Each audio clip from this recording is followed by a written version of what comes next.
Социологч Роберт Мертны өөрөө биелэх онол болвол бидний өдөр тутмын амьдралыг хамгийн сайн тайлбарлаж чаддаг бас онолуудын нэг.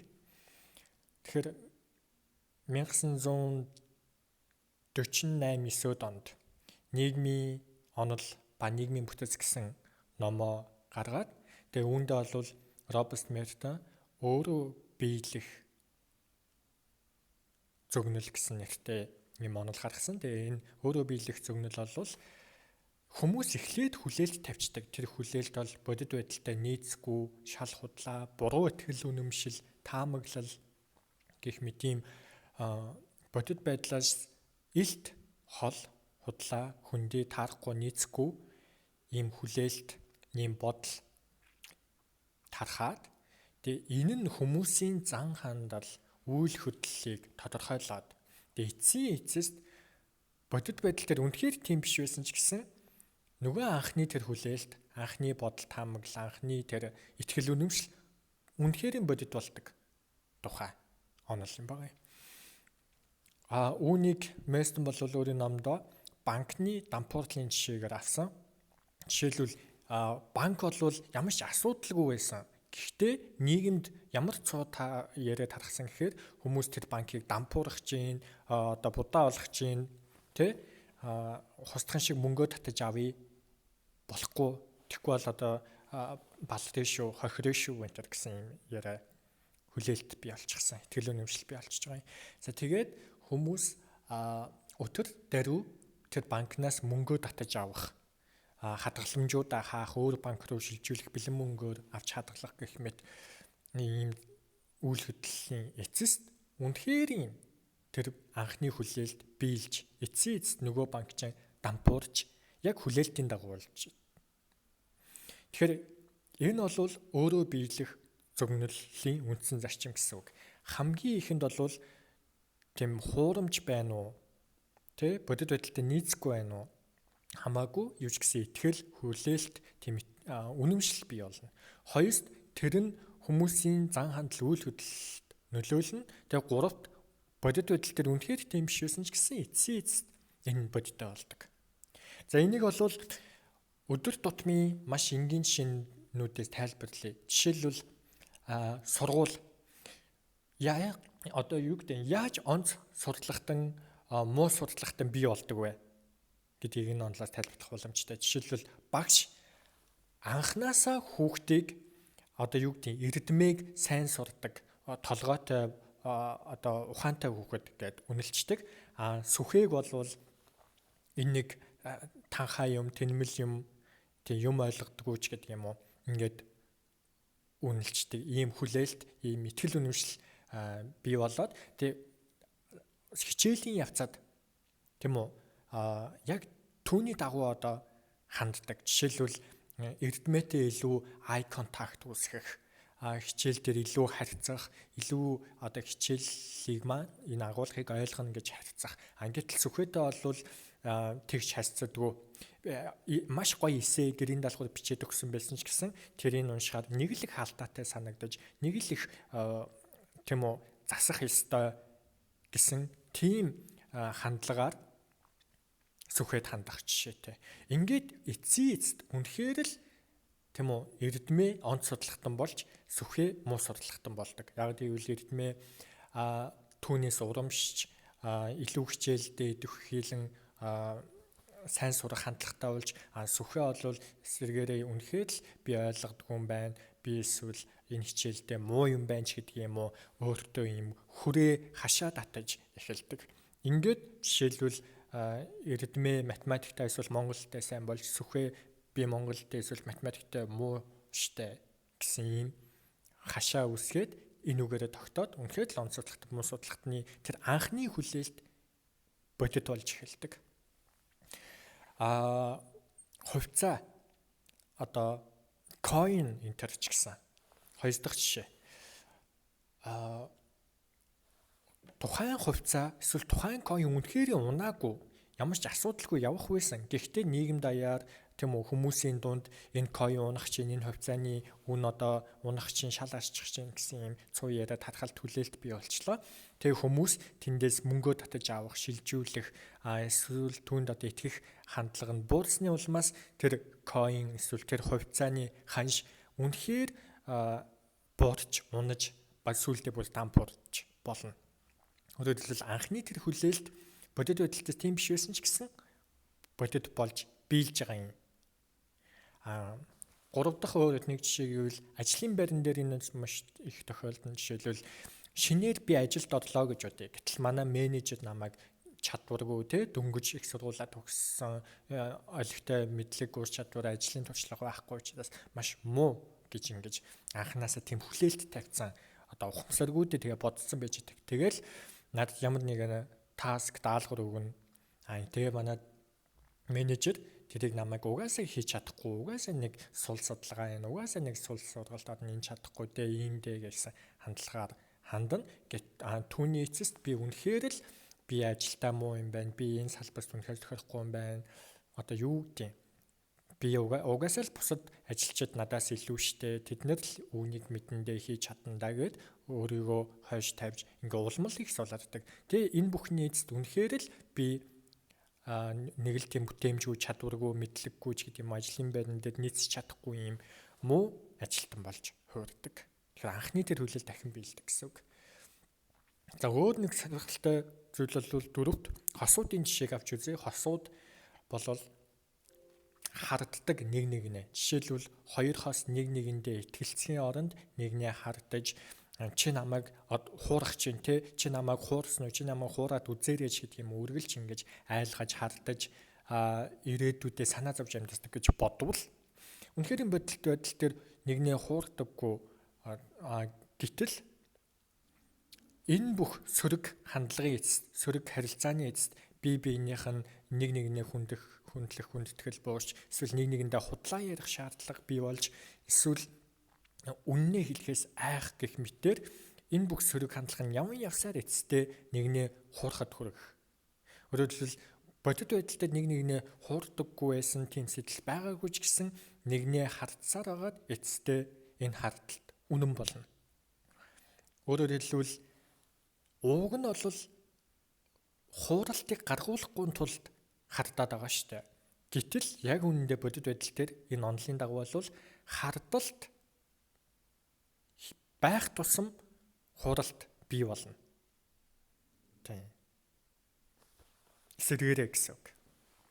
За 5-т зах зээлийн жишээ авч үзье. Жишээлбэл зах зээл одоо хямрах чинь, зах зээл хэцүү чинь, эдийн засгийн уналт бий болгох чинь гэдэг үгс хүмүүсийн хүлээлт итгэл үнэмшилтэй холбоотой байдаг. Жишээлбэл зах зээл одоо хэцүүдэх чинь одоо баларх чинь, эдийн засгийн хямралд орох чинь гэсэн юм хүлээлт бий болвол хүмүүс худалдаа авахаа болж эхэлдэг, мөнгөө айлуулах хадгалахыг эрмэлзэж эхэлдэг. Ингэж худалдаа авалт бууснаар эрэлт буурчж байгаа. Тиймээс нийлүүл дагаад буурах хэвээр ингээ үйлдвэрлэлүүд зогсно, янз бүрийн компаниуд талхаа барихад ингээ гацалтанд ордог, хүн амаа үсэл цомхот хохот хүрдэг. Ингээд үнэхээр бүтцийн өөрчлөлт бий болоод эцсийн эцэст зах зээл, нийгэм эдийн засгийн хямрал ингэж бий болж болно гэсэн үг. За өөр нэгэн дараагийн 6 дахь жишээ бол сэтгэл зүй. Сэтгэл зүйн хандлага бол үүнтэй маш их холбоотой. Ялангуяа стереотип буюу хэвшмэл үзлүүд бол үүнд маш их нөлөөтэй. Жишээлбэл хувь хүн өөрийгөө би маш муу, би одоо чаддаггүй штэ, би жоохон мяаш, эсвэл би азгүй штэ ч гэдэг юм уу. Би өстой нэг үйлсэн хазайсан хүнтэй ч гэдэг юм уу. Ингэж бодоод байвал үнэхээр энэ нь бодит байдал дээр бий болдог. Яагаад гэвэл өөрийгөө ингэж бодит байдлаас хит доогуур үнэлэх тусам, эсвэл хит дээгүүр үнэлэх тусам тэр нь бодит байдалтай нийцгүй тэр зан хандлуудыг нь үнэхээр өдөөж өгчдөг. Жишээлбэл хүн би азгүй штэ, би ийм штэ, би өстой ингэдэггүй штэ гэж өөрийгөө гутагаа яваад байвал өөртөө итгэлгүй болно, хүнтэй харилцах чадвар улам муурна. Одоо юу гэдэг сэтгэл санаагаараа маш их ич хүчгүй, урам зориггүй, өөртөө итгэх итгэлгүй болдог. Тиймээс нэг л их бусдад найдсан, нэг л их бурханд найдсан, нэг л их тийм далдын хүч, бөө, улаан утас. Одоо юу гэдэг нэг юм далдын хүчинд дандаа найдаад Тэгээ энэ бүхэн намайг амжилтанд хүргэнэ гэж найдахад одоо хүргэдэг. Тэгээ энэ бүхний эцэст үнэхээр л хүн өөрөө хийж бүтээж чадахгүй нэг тийм сул дорой өөрийгөө авч явах чадваргүй байдалд хүрдэг. За 7 дахь жишээ бол гэмт хэрэг.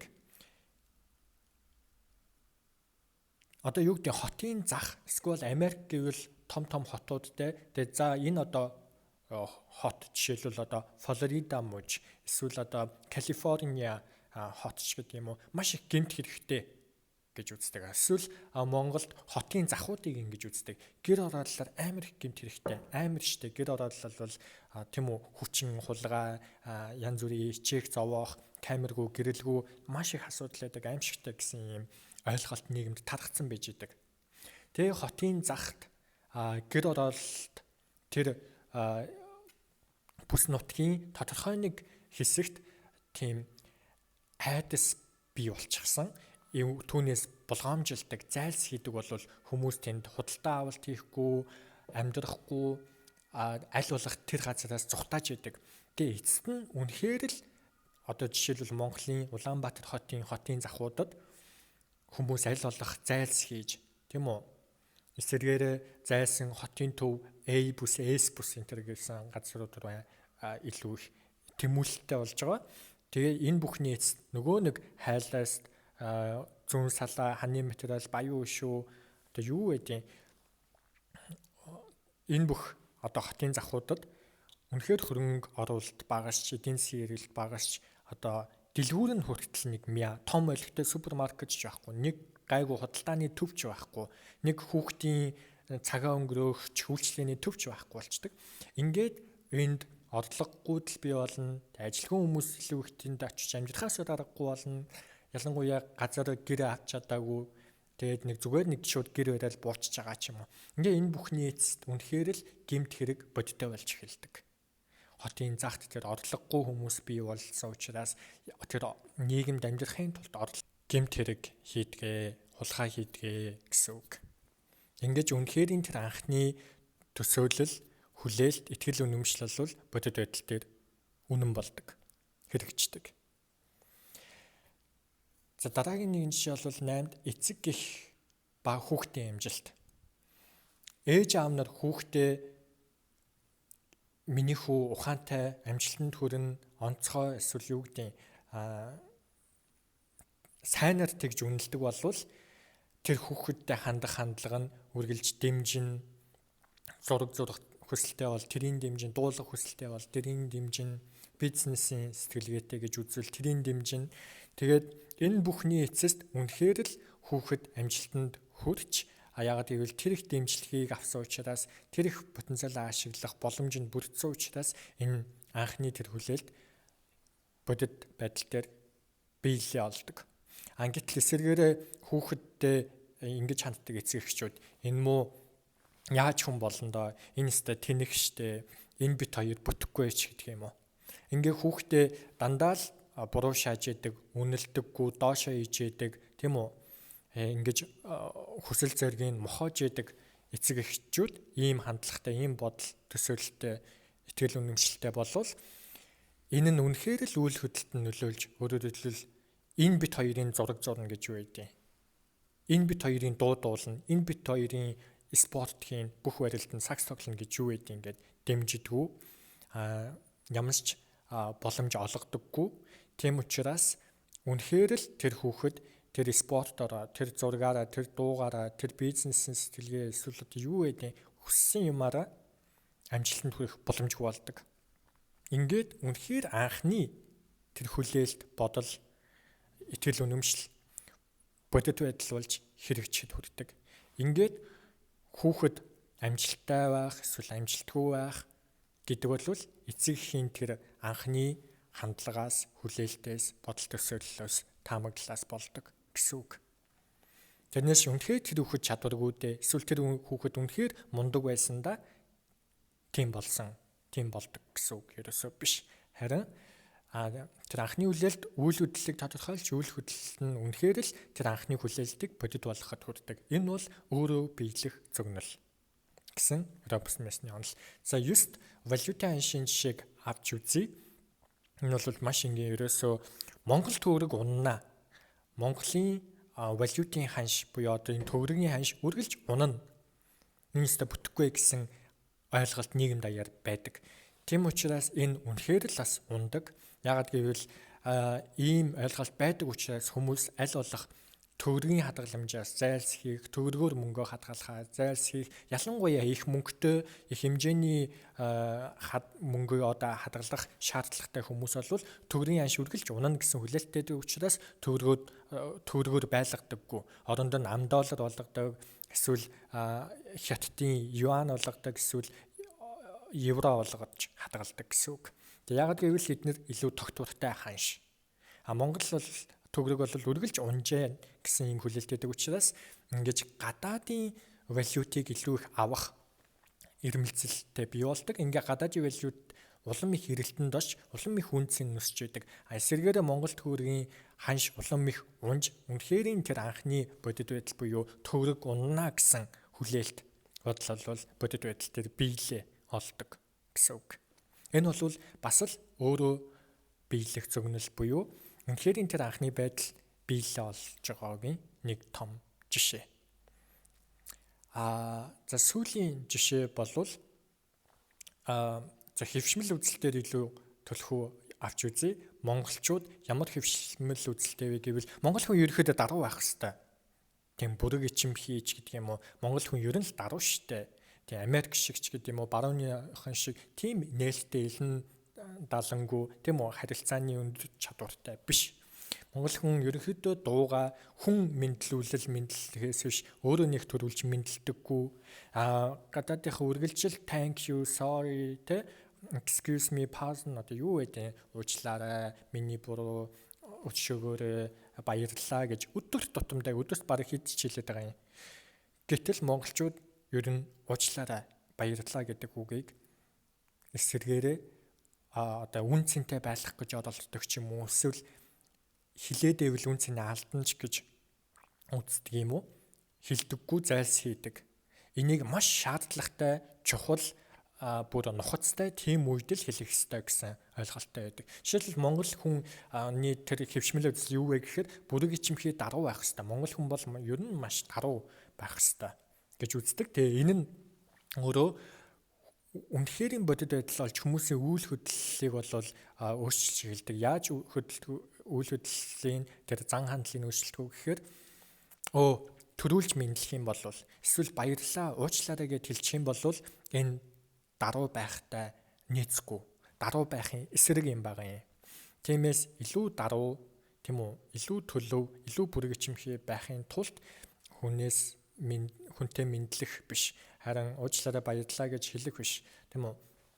Харин дуугаа байх, нөгөө хүний төрүүлж хэлхийг нь хүлээгч гэдэг юм уу? Ийм зан хандлт аваачдаг.